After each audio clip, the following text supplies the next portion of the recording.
చంద్రబాబుకు big shock. IRR కేసులో CID charge sheet. ఎన్నికలకు సన్నద్ధమవుతున్న టీడీపీ అధినేత మాజీ సీఎం నారా చంద్రబాబు నాయుడికి భారీ షాక్ తగిలింది. ఇప్పటికే బెయిల్పై బయట ఉన్న చంద్రబాబుకు తాజాగా ఇన్నర్ రింగ్ రోడ్డు కేసులో ప్రధాని నిందితుడిగా పేర్కొంటూ సిఐడి ఛార్జ్ షీట్ దాఖలు చేసింది. ఈ కేసులో మాజీ మంత్రి నారాయణను A2గా పేర్కొంటూ విజయవాడలోని ఏసీబీ కోర్టులో సిఐడి పిటిషన్ దాఖలు చేసింది.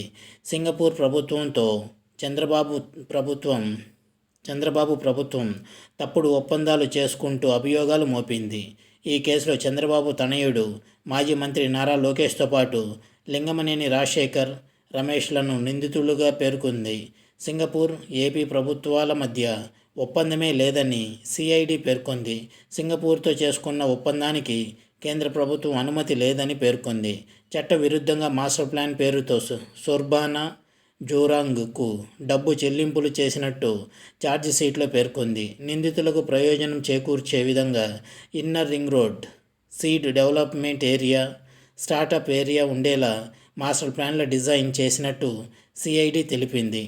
ఇది వ్యూవర్స్, సిఐడి చంద్రబాబు మీద పెట్టిన ఛార్జ్ షీట్కి అనుకున్న కారణాలు ఇవన్నమాట. మన ఛానల్ని సబ్స్క్రైబ్ చేసుకునే వాళ్ళు ఉంటే సబ్స్క్రైబ్ చేసుకోండి, గంట సింబల్ని నొక్కండి, ఇతరులకు షేర్ చేయండి. Thank you.